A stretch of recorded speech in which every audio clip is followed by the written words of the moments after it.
नमस्कार, मी शिवाजी देवसरकर. आपण बघत आहात स्टार 9 मराठी. आज आपल्या उमरखेड महागाव विधानसभेचे महाराष्ट्र नवनिर्माण सेनेचे अधिकृत उमेदवार श्री राजेंद्र वामन नजरधने आपल्या स्टार 9 मराठीच्या स्टुडिओमध्ये आले आहेत. नमस्कार. नमस्कार. आपण या विधानसभेमध्ये भाजपनं तिकीट नाकारला आणि आपण शड्डू ठोकला. काय सांगाल, पहिली प्रतिक्रिया? ही उंबरखेड महागाव विधानसभेची निवडणूक मी महाराष्ट्र नवनिर्माण सेनेच्या इंजिनियरिंगवर लढवत आहो. ही गोष्ट खरी आहे की गेली 20 वर्ष मी ज्या पार्टीमध्ये कार्यकर्ता म्हणून काम केलं त्या पार्टीने मला आमदारही केलं, परंतु प्रचंड मताने निवडून गेल्यानंतरही 2019ला जेव्हा पार्टीने थांब म्हणून सांगितलं तर एक पार्टीचा सच्चा कार्यकर्ता म्हणून मी 19 ते 24 ही 5 वर्ष शांतपणे थांबलो, पार्टीचं काम केलं, लोकांच्या सुखदुःखात सहभाग झालं आणि जनभावना तयार झाल्या की यावेळी राजेंद्र नजरधने हाच उमेदवार असावा आणि निवडून येणाऱ्यापैकी एक आहे म्हणून जनभावना माझ्या पाठीशी होत्या. परंतु याही वेळेस काही स्वार्थी लोकांमुळं काही शेठजींमुळं या ठिकाणी पार्टीचं हित न जोपासता, कार्यकर्ता पदाधिकाऱ्याचं हित न जोपासता या ठिकाणी माझी उमेदवारी ऐन वेळेवरती त्या ठिकाणी नाकारली गेली आणि म्हणून मला जनतेसाठी, त्या निष्ठावान कार्यकर्त्यासाठी माझी निष्ठा मी बदलली नाही, माझी निष्ठा ही जनतेप्रती आहे. म्हणून मला महाराष्ट्र निर्माण सेनेच्या इंजिनियर निशाणीवर जनतेसाठी आणि निष्ठावंत कार्यकर्त्यासाठी ही निवडणूक लढणं भाग पडलं. काल राज ठाकरे यांची सभा, आपल्या प्रचारार्थ राज ठाकरे यांची सभा झाली. कसा प्रतिसाद मिळाला त्या सभेला? आपण संपादक म्हणून त्या ठिकाणी उपस्थित होतात. आपली संपूर्ण स्टुडिओची टीमसुद्धा त्या ठिकाणी होती. उंबरखेडमधील प्रचंड जनसमुदाय, महागाव आणि उंबरखेड तालुक्यातील प्रचंड समुदाय, आपण परवाच्या सभेत पाहिलं की पैसे वाटण्याचे व्हिडिओ व्हायरल झालीत, अनेक मोठी यंत्रणा कामाला लावल्या, परंतु मी सर्वसामान्य जनतेचा उमेदवार म्हणून, निष्ठावंत कार्यकर्त्याचा उमेदवार म्हणून मला कुठली यंत्रणा उभी न करता प्रचंड मोठ्या प्रमाणामध्ये जनसमुदाय जमला आणि निश्चितच तो जनसमुदाय मला आशीर्वाद देण्यासाठी आणि सन्माननीय आमचे नेते राजसाहेब ठाकरे यांचे विचार ऐकण्यासाठी आली होती. मी त्यांचा शतशः ऋणी आहे. राज ठाकरे साहेब यांनी हेलिपॅडवरून सभे ठिकाणी येताना सांगितलं की या रोडची अत्यंत अशी अवस्था आहे. त्या रोड संदर्भात त्यांनी बोलले, तर गेल्या 10 वर्षांमध्ये या उमरखेड महागाव तालुक्याचा विकास झाला का असं तुम्हाला वाटते? विकासाच्या बाबतीमध्ये सांगायचं झालं तर मी सत्ताधारी पार्टीचा आमदार म्हणून 2014 ते 19 या कार्यकाळामध्ये आपल्या सर्वांसमोर विकास आहे. खरं पाहिलं तर विकास ही निरंतर चालणारी प्रक्रिया आहे. विकास काही असं म्हणू शकत नाही की 100% विकास झाला, आता पुढे विकास करावा लागणार नाही. परंतु आपल्या डोळ्यासमोर त्या ठिकाणी आहे की उंबरखेडचं 100 बेडचं उपजिल्हा रुग्णालय असेल, आमचा तालुका महागाव तालुका असल्याने त्या ठिकाणी ग्रामीण रुग्णालयसुद्धा नव्हतं, त्या ठिकाणी 30 खाटेचं ग्रामीण रुग्णालय मंजूर करून इमारत उभी केली. पोलीस वसाहतीत पोलीस विभागाचा चेहरामोहरा बदलला. आम्हाला 80 किलोमीटर पुसद या ठिकाणी उपविभाग महसूलला जावं लागत होतं. खरबी दराटीच्या माणसाला पुसदला जावं लागत होतं, तो महसूल उपविभागही केला माझ्या कार्यकाळामध्ये. पोलीस उपविभाग ॲट्रोसिटीसारख्या गुन्ह्यामध्ये तपास अधिकारी म्हणून पोलीस उपविभागीय अधिकाऱ्याकडे आम्हाला पुसदला जावं लागत होतं. पोलीस उपविभागसुद्धा आपण उंबरखेड येथे मंजूर करून कार्यान्वित केला. विकास ही निरंतर चालणारी प्रक्रिया आहे. आमचे नेते, त्या काळचे रस्ते विकास मंत्री यांनी बायपासच्या ज्या 2 मागण्या होत्या, मी सातत्यानं गेली 10 वर्ष पाठपुरावा करत होतो आणि सुदैवाने राष्ट्रीय महामार्गामध्ये महागाव उंबरखेडचे दोन्ही बायपाससुद्धा झाले आणि मतदारसंघामध्ये मला प्रचंड स्वातंत्र्यानंतर ज्या वाड्या वस्त्यांना रस्ते नव्हते ते प्रधानमंत्री आवास योजना असेल, मुख्यमंत्री सडक योजना असेल, यामध्ये मला जोडता आल्याचा निश्चितच या ठिकाणी आनंद आहे. उमरखेड महागाव तालुक्यातले आतापर्यंतचे न सुटलेले प्रश्न आपल्या माध्यमातून कोणते आहेत प्रश्न जे आता जिवंत प्रश्न आहेत आणि सध्या जे प्रश्न चालू आहे मराठा आरक्षणाचा, धनगर आरक्षणाचा, त्या संदर्भामध्ये आपली भूमिका काय राहील? हे नक्की मी आत्ताच सांगितलं की विकास हा निरंतर चालणारी प्रक्रिया आहे. खरं पाहिलं तर आमचा हा 2 धरण असलेला सदन भाग आहे.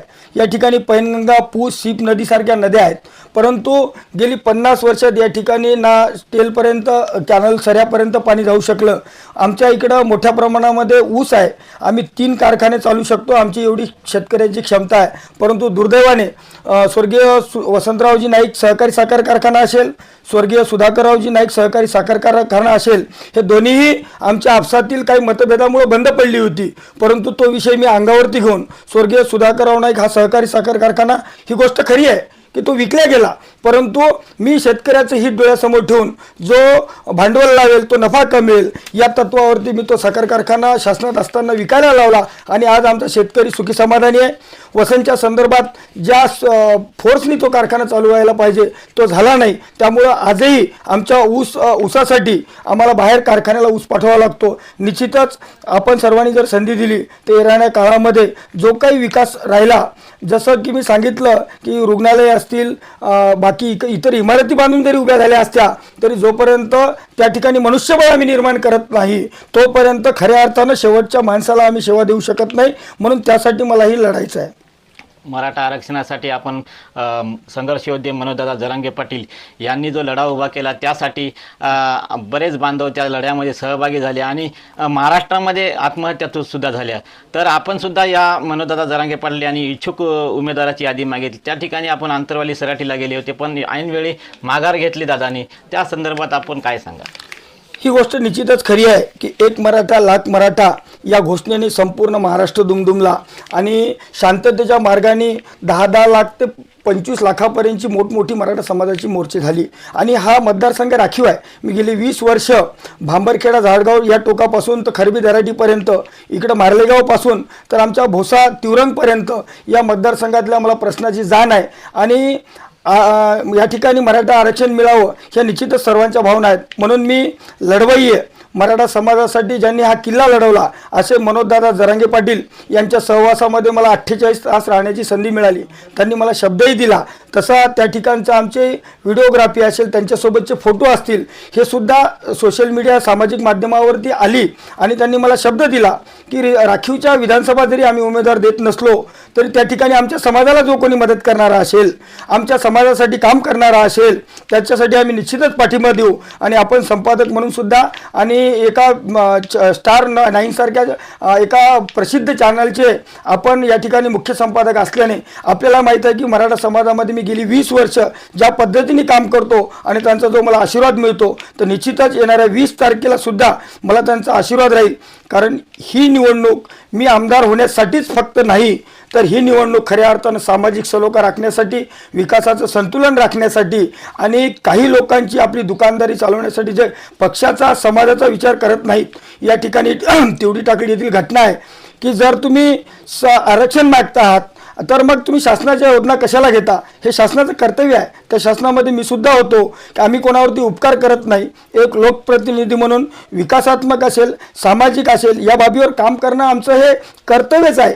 आम्ही मालक नसून जनतेचे सेवक आहोत हे भान ठेवलंच पाहिजे. परंतु काही लोकांना गर्व झाला की मराठा समाजाच्या लोकांनी या ठिकाणी योजना घेऊ नये आणि त्या गर्वाचं, त्या वृत्तीचं हनन करण्यासाठी, ती वृत्ती ठेचून काढण्यासाठी मी महाराष्ट्र नवनिर्माण सेनेचे इंजिन घेऊन या मतदारसंघातील जनतेसाठी लढतो आहे. आपल्यासमोर एक माजी आमदार आणि 2 तगडे उमेदवार आहेत. त्यांचं तुम्हाला आव्हान राहील या निवडणुकीमध्ये?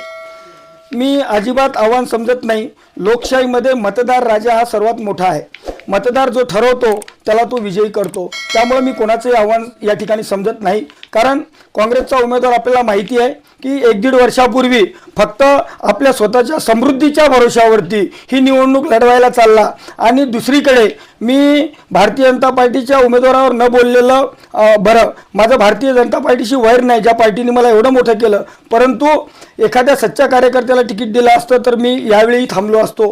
परंतु काँग्रेसमधून आयात करून 1 वर्षापूर्वी काँग्रेसमधून आयात करून डमी उमेदवार देऊन फक्त आपली दुकानदारी चालावी यासाठी पक्ष गहाण टाकणे, निष्ठावंत कार्यकर्त्याच्या भावना न जपणे. त्यामुळं एकीकडे काँग्रेस हा आणि काँग्रेसच्या उमेदवारावरती आरोप मी नाही करत.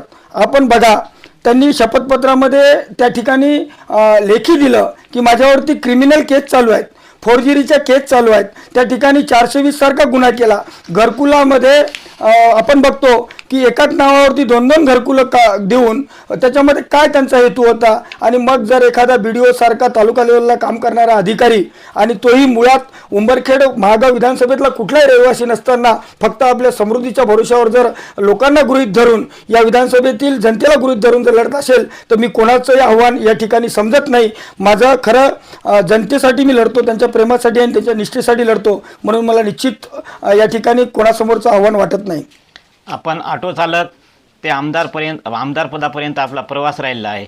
आणि अशातच आपण जे मागच्या तुमच्या आमदारकीच्या काळामध्ये थोडक्यात सांगा की आपल्या उमरखेड आणि महागाव तालुक्यातील पहिली परिस्थिती कशी होती आणि तुमच्या काळामध्ये ती परिस्थिती बदलण्यामध्ये तुम्हाला कितपत यश आलं?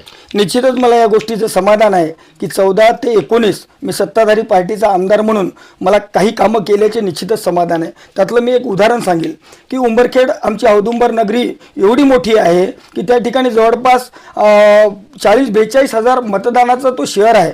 आणि तशा ठिकाणी आमच्या रयतेचे राजे छत्रपती शिवरायांचा साधा नावाचा चौकसुद्धा नसावं हे आमचं दुर्दैव होतं. परंतु मी आमदार झाल्यानंतर पहिल्यांदा तर त्या ठिकाणी एका चौकाला नामकरण दिलं आणि मी माझ्या 14च्या निवडणुकीत अभिवचन दिलं होतं, वचन दिलं होतं की मला निवडून दिलं तर मी छत्रपती शिवरायांचा भव्य दिव्य अश्वारूढ पुतळा उभा करेल. आणि मी माझं ते वचन पूर्ण केलं आणि त्या ठिकाणी 3.5 कोटी रुपये नगरपालिकेला काँग्रेसची सत्ता असताना मी दिले आणि त्यामधून छत्रपती शिवरायांचा अश्वारूढ भव्य दिव्य पुतळ्याचा त्या ठिकाणी ऑर्डर देऊन तो तयारही केला. परंतु काही स्वार्थी लोकांनी आपली दुकाने पडतील, आपली दुकानदारी बंद होईल म्हणून त्यामध्ये राजकारण करून काही लोकांना कोर्टात पाठवून छत्रपती शिवाजी महाराजांसोबत राजकारण त्या ठिकाणी त्यांच्या पुतळ्यासाठी राजकारण करून त्या ठिकाणी तो पुतळा ठेवला. म्हणजे मला या गोष्टीचं समाधान आहे की सत्तेच्या काळामध्ये मला लोकांच्या सुखादुःखातील आणि सामाजिक, राजकीय आणि प्रशासकीय विकास करता आला याचं मला निश्चितच समाधान आहे.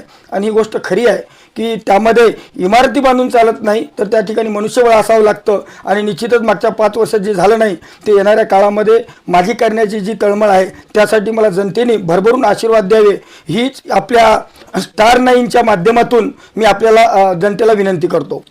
आता शेवटचा आणि थोडक्यात एक प्रश्न आहे. आपण उद्या आपल्याला या मतदारांनी आशीर्वाद दिले आणि आपल्याला विधानसभेमध्ये पाठवलं तर एक तुमच्या नजरेत असलेला एक आत्ता जिवंत प्रश्न कोणता आहे की का रोडचा आहे का आत्महत्याचा आहे का शेतकऱ्याचा कुठला प्रश्न आहे की तुम्ही सुरुवातीला ते विधानामध्ये मांडणार? या ठिकाणी विधानभवनात मांडण्यासारखे अनेक प्रश्न असतात परंतु कुठल्या प्रश्नाचं महत्त्व किती आहे त्यानुसार येणाऱ्या वेळेवरती प्रश्न मला मांडलीच पाहिजे. उदाहरणार्थ आमची सहकार कसा क्षेत्र उभं राहील. मी बघा आमदार असताना महसूल उपविभाग असेल, पोलीस उपविभाग असेल, सहकारचं उपविभाग असेल हे उंबरखेडला आणण्याचा प्रयत्न केला आणि ते आणलेही. आणि अशातच जी प्रश्न त्यावेळेचे गंभीर स्वरूपाचे असतील किंवा मी ज्या जनतेला न्याय देण्यासाठी जी प्रश्न असतील ते विधानभवनात मांडण्यासाठी मी कटिबद्ध आहे. निश्चितच आरक्षणाचा विषय असेल, त्यानंतर मतदारसंघातील विकासात्मक विषयाचा असेल तर माझा अनुभव ग्रामपंचायत सदस्य, पंचायत समिती सदस्य ते आमदार असा प्रवास असल्याने निश्चितच मला ग्रामीण भागातील प्रश्नाची सुद्धा जाण आहे. तर येणाऱ्या काळामध्ये निश्चितच विधानभवनात मांडण्याची जनता मला संधी देईल आणि त्यांच्यासाठी पुढील 5 वर्ष विधानभवनामध्ये न्याय मिळवण्यासाठी निश्चितच सरकार दरबारी प्रश्न मांडत राहील. हे होते उमरखेड महागाव विधानसभेचे महाराष्ट्र नवनिर्माण सेनेचे अधिकृत उमेदवार राजेंद्र वामन नजरधने. आणि हे रेल्वे इंजिन ही निशाणी घेऊन आपल्या मतखंडामध्ये उभे आहेत. अशातच ते आपल्या स्टुडिओमध्ये आलेत. धन्यवाद. धन्यवाद.